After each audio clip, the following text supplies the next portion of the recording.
Okay, then I think we can start. I'll just quickly introduce you to the audience. So Carlos, you see this is our guest here today is the head of the research group Theoretical Evolutionary Ecosystem Ecology at EAWAG, and is also associated with the University of Bern. And so Carlos did his PhD at the University of Alcalá in Spain, and after that he went to US, University of California in Santa Barbara, and did his research for a few years until 2010. And when after that he came to Switzerland and continued his research career in EAWAG. So Carlos wrote very nicely in his profile there that his dream is to understand the origin, evolution, and coexistence of diversity in biological networks. And his current work at EAWAG is to focus on the integration of highly heterogeneous data at different biological levels and spatial scales using mainly stochastic models. We will probably hear about more in your talk later. And now let's, the stage is yours. Yeah, thank you, Xianji, and thank you for the invitation. Let me know if you have some problems with the sound. I will let you know. Okay, super. Yeah, thank you everyone for being here today. I'm gonna try to keep the talk, you know, like funny and improvising a bit. So this is work in progress. Large team of people have been participating, like Catalina, Charles, Victor, Jan, Gianmarco, Rodrigo, Alejandro, Penjuan. So many people involved through a different set of stages, different projects. The reference list is this one. I'm gonna be citing different papers, but all are here to keep the slides like cleaner. But I'm gonna share with you later at a Git repository, so you can download the presentation and take a look. So there is a general pattern in ecology and evolution, and this is the latitudinal biodiversity gradient pattern. And for many people, it's the most general one, if any, because ecology evolution is quite difficult, right, to infer general patterns because of the many complexities, many biological levels, many spatial scales. But this macroevolutionary, macroecological pattern is essentially telling us that diversity peaks, right, around the tropics and then goes down when you move towards the poles. And so there has been many discussions around the stability of this pattern, right? In deep time and also in space, and it still is an ongoing hot issue, right, in ecology and evolution. And so the point is, which are the factors, the mechanisms explaining, right, these gradients? Recently, many papers started to analyze together paleo data coming from many different taxa,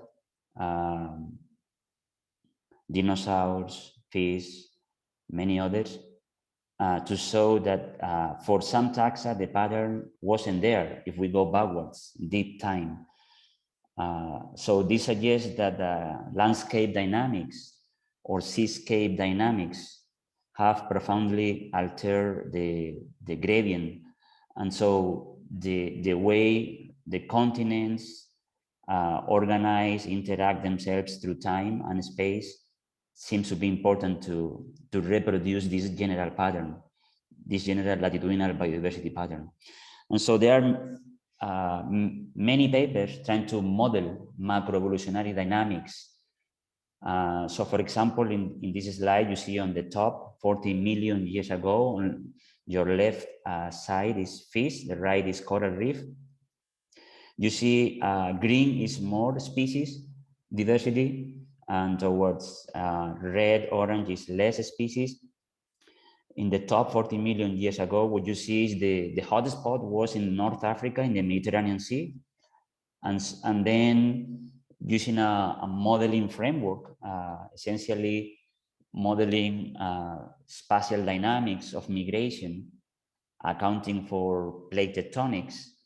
What can be observed is that the migration routes are moving from Mediterranean Sea. If you go to the 20 million years ago, they are essentially escaping, right? Escaping from Northwest or Northeast Africa. And then in the bottom row, 1 million years ago, you see that the hotspot has been drifting towards northern, Northwest Australia. And this is where the hotspot is today. So this essentially is telling us that the connectivity dynamics is strongly influenced by plate tectonics to predict hotspots in deep time. So I'm going to show you a movie around also. Yeah. Can you hear?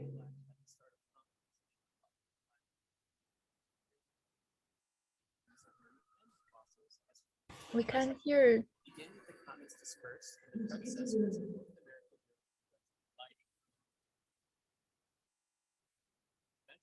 Those continents provide southern landmass called at the same time, falls to its middle.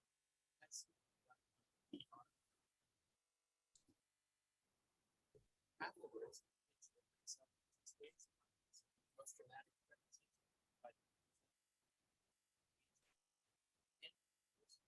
reaches its apex.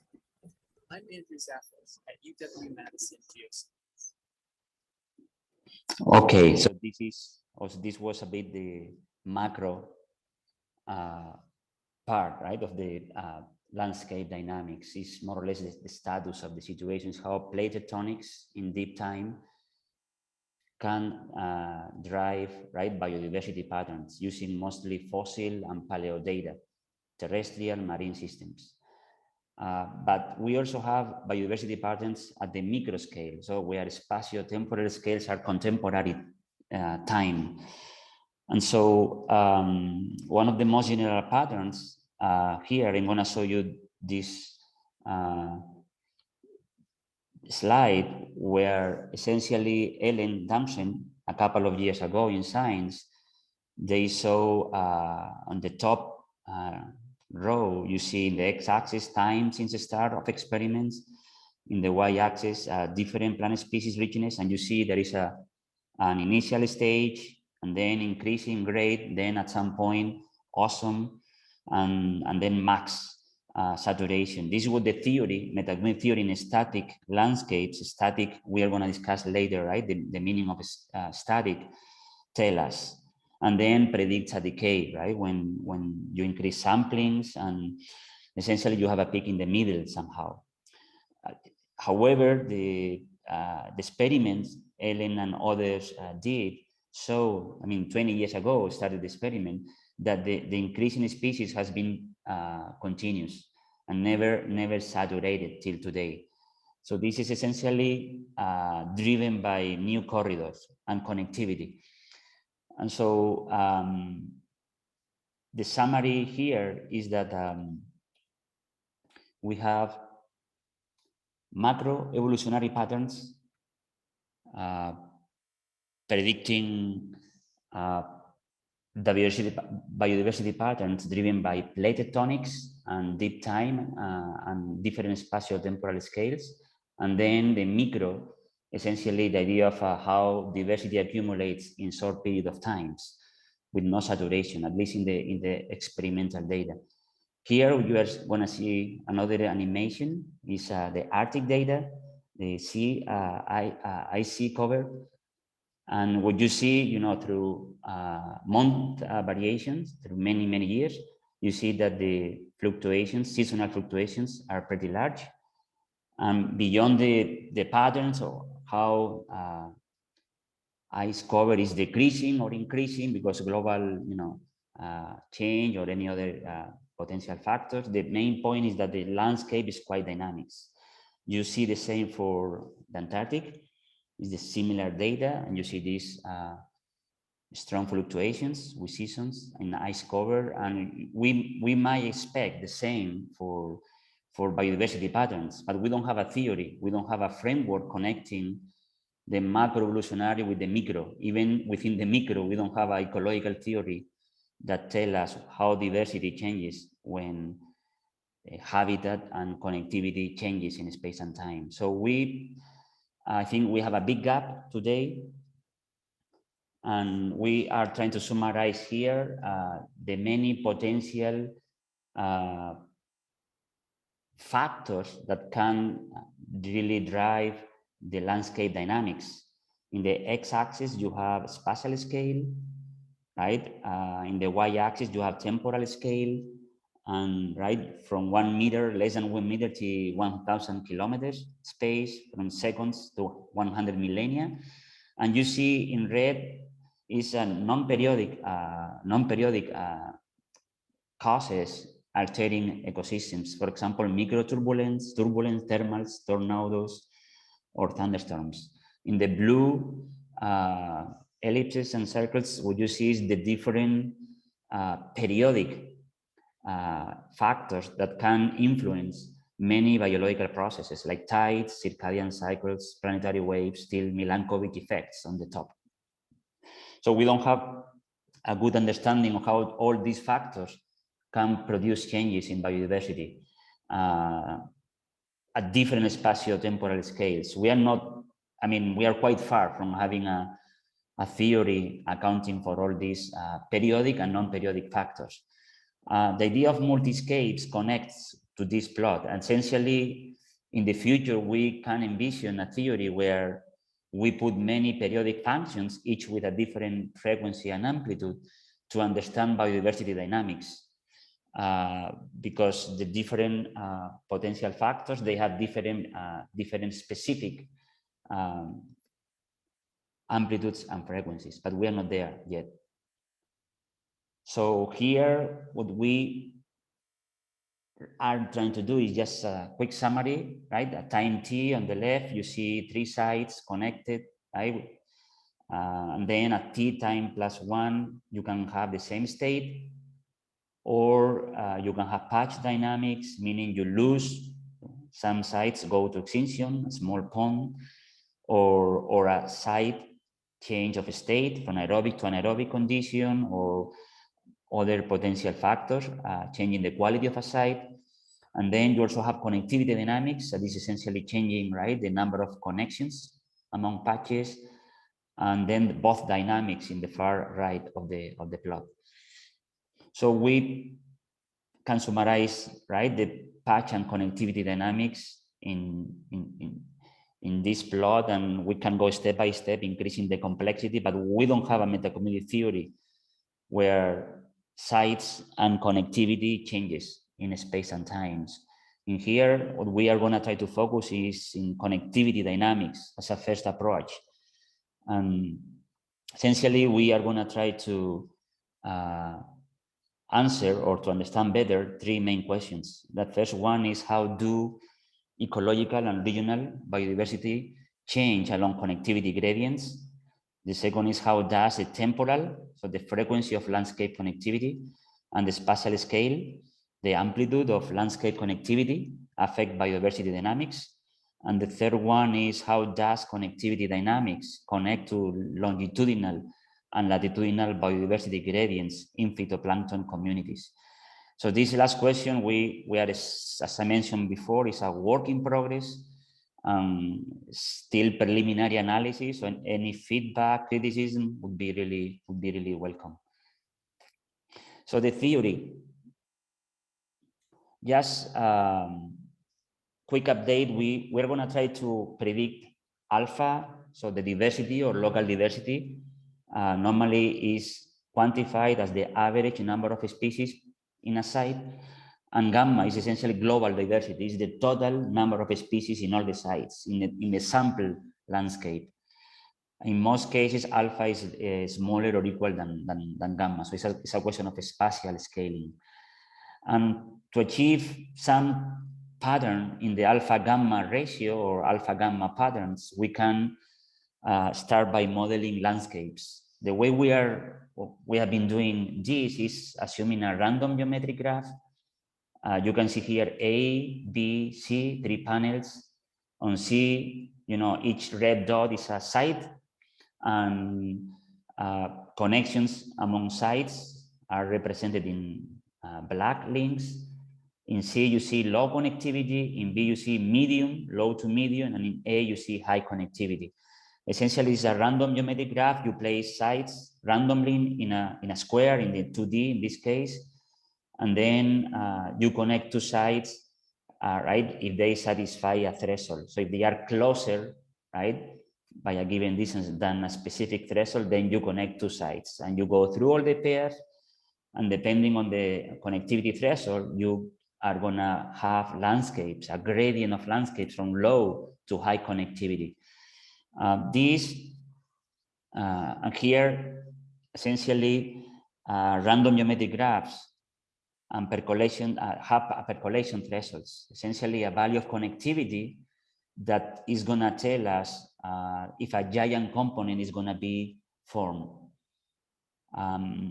Below a threshold, you don't have a giant component. You have all sites are essentially isolated, and above that threshold, you have a giant component composed by a large number of sites connected. Sorry for some slides I have translated from LaTeX, and it didn't work. I'm checking this. So for example, you can see here, right, the original Jupyter notebook, right? This is essentially the slide I'm presenting you, but when I translate to HTML, it lacks the LaTeX symbols. But I think it's quite clear, at least this one. So yeah, for this one, you see essentially with the static random geometric graphs, it's easy. You just following the threshold, you produce a gradient of connectivity, and they're static. But we are trying to understand the dynamics, right, of the connections among many sites. So for dynamically varying the connectivity threshold, and for exploring a broad range of landscape configurations, right, for low to highly connected landscape that change in time, we can assume this periodic function, essentially the radius connecting two sites changes in time as a function of amplitude A, lowercase, uppercase, sorry, and the frequency omega. And so essentially the radius is going to be changing, and then two sites, right, are going to be connected if they satisfy the radius threshold or not. And by doing this kind of periodic, by implementing this periodic function to a random geometric graph, you can have the following dynamics. Essentially, what you see on top, right, you see an animation landscape with an amplitude of 100, frequency 0.1. And as you can see on top, the radius, right, you have a periodic fluctuation in the radius, and this is going to produce a gradient, connectivity gradient from low connected to high connected landscapes. On the bottom is the same simulation, but with a non-periodic function, right, where the landscape changes, right, according with a radius that is fluctuating among different values. This is just a cartoon to to show you that this is one of the easiest way to implement the idea of landscape dynamics to a static landscape. So we put on top of the landscape dynamics demography, and we essentially use a stochastic model. For those familiar with neutral theory, we use a neutral model, essentially having a few processes, like at each site, right, individuals die at rate mu, and then are replaced by new individuals following three basic processes. One is from the regional pool. You put in the network individuals at a speciation rate mu. This is the global pool, and we assume it's an infinite pool, it's pretty large. Then from a site within the network, we assume migration dynamics. We are going to explain later in the next slide how we implement migration. And the third potential mechanism is reproduction. So individuals can also, produce offspring locally. The sum of these three parameters is 1. So we essentially use a simple version of the Gillespie algorithm, right, to produce the dynamics in these landscapes. And essentially migration between a pair of sites, I and J, at time t, depend on connectivity dynamics. Essentially, MIG, a function of t, is given by the migration rate, and then times the probability to come from a specific site, explained in the next equation, times the probability that two sites are connected given their distance and the radius at time t. Remember, the radius is a function of the amplitude and frequency and changes in time. And so the simplest scenario for the chosen site is the symmetric, is 1 divided by the distance between I and J.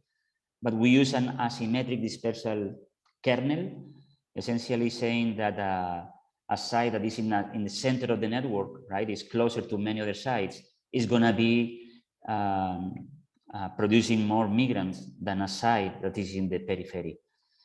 So it's essentially taking into account the idea of asymmetric migration dynamics. So given this kind of assumptions, we can go to the main results, right? Most of them are still preliminary. We're thinking about these results. So in this panel, you see, in this slide, sorry, 3 panels, A, B, and C. A on top is below percolation, so it's the random geometric graph, right, with the demographic dynamics on it.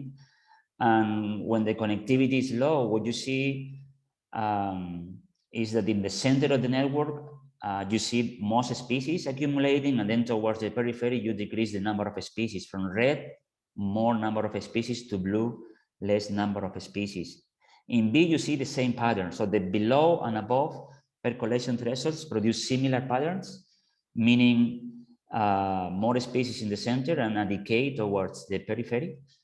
However, when you see panel C in the alpha to gamma ratio, alpha x axis and gamma y axis, below percolation, you see a kind of diagonal black line dividing below percolation and above percolation. We use here the amplitude. As you see, uppercase A below percolation is 0.075.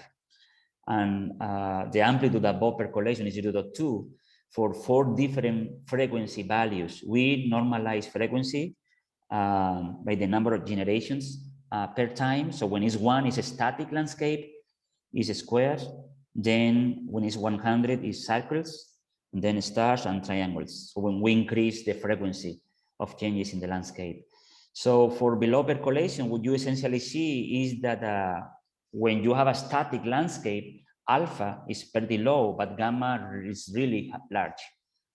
So as you see, the ratio alpha to gamma is pretty low.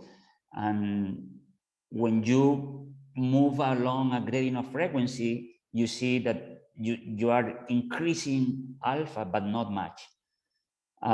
When you are above the percolation threshold, you see that alpha goes really up quickly till values that are close to more than 100 species. So you have this trade-off between static, producing low alpha and large gamma, and dynamics landscapes where you produce much larger values of alpha and more or less equal values of gamma.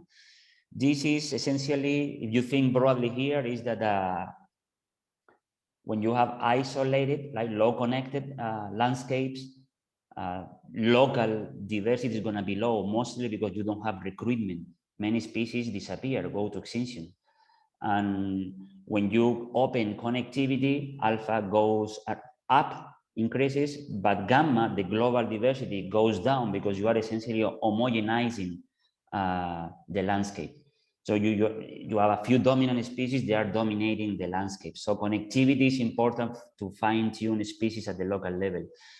The main pattern here, as a summary, is that dynamic landscapes deviates, right, strongly in the number of species along an amplitude and frequency gradients in comparison with the static landscapes. How does this change the way we can understand the patterns, empirical patterns in the data? So if we go backwards to this general spatio-temporal plot, we have been analyzing phytoplankton data, phytoplankton unicellular organisms, right, with a spatio-temporal scale that is pretty narrow in this plot, right, from more or less, they, form patches among more or less 100 meters to a bit more than 1 kilometer. And in time, in the y-axis, that's, tiny range is lifespan of cells. Variation is huge because the phylogeny of phytoplankton is quite diverse. But the point making here is we try to focus in our comparison between theory and data for this specific group of animals. And this plot is a bit complex. I'm going to go to some detail. Has 3 panels, A, B, and C. You go panel A, x-axis is landscape connectivity, uppercase A, and in the y-axis the alpha to gamma slope, which is in panel B, the blue line you see. So essentially you plot the data, right, the alpha to gamma ratio for the data in panel B, and that slope is what we plot in the blue line, horizontal blue line in A. This is the empirical slope predicting the alpha to gamma ratio in the data. And in the C panel is the data. As you see, is a bar showing in red the most diverse sites. They are essentially in the North Sea. This is the Baltic Sea.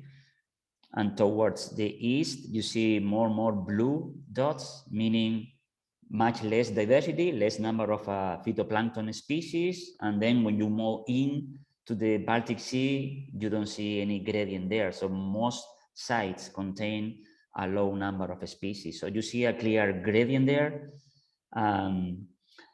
The main point of this plot is to show that in panel A, you almost never reproduce, right? For a broad range of amplitude and frequency values, you almost never reproduce the alpha to gamma slope of the data, even for highly dynamic landscapes. And for the static, you are pretty far. It's the blue dots on the bottom of this plot. And then when you go a bit up in frequency and in migration, like the light blue, green, orange, you are approximating, right, the empirical pattern, but we are not recovering the predictions. We are still running simulations here and trying to move towards quantitative comparison. So this is mostly qualitative.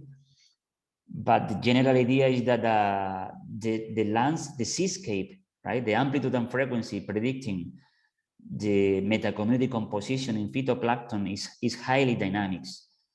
And the static, classical static meta-community dynamics theory cannot capture, right, the alpha to gamma slope of the data. So we can think, okay, maybe the alpha to gamma ratio, you're using a specific bean, right, in the landscape. But if we do, let's say we take many beans, right, along different latitudes, right, from 10 to 20 to 30 to 40, and we calculate the alpha gamma slope, you essentially find it's quite stable. The red line on the bottom, 1-to-1 line, right, and the top is when the whole area, right, is just one side. These are the two boundaries. But the main point here is if we go backwards here, so the slope is quite stable, and so the dots around panel A, right, around the blue line, the horizontal line, you see that they don't change qualitatively, right, the empirical pattern in comparison with the model predictions. And so as a summary, the take-home message is essentially that periodic connectivity dynamics is a way to connect alpha to gamma diversity, and coupling or uncoupling diversity via the amplitude and the frequency of landscape connectivity. And when comparing theory of outputs from the modeling exercise to empirical data, what we find is medium to high amplitude of frequency values of connectivity dynamics can be associated to the empirical alpha to gamma relationship in phytoplankton metacommunities. And what we are observing is that the alpha to gamma relationship follows a strong longitudinal gradient from low west to high longitude values to the east. So instead of the classical latitudinal biodiversity gradient, what we are observing is a longitudinal gradient from the west to the east. And so this study, our study, attempts to integrate metacommunity dynamics into the field of chronobiology, so studying periodic cycles and adaptations to solar and lunar related rhythms, and geochronology, which is essentially connecting metacommunity dynamics to climate cycles for understanding ancient climate change and for evaluating the history of our solar system. Yeah, thank you.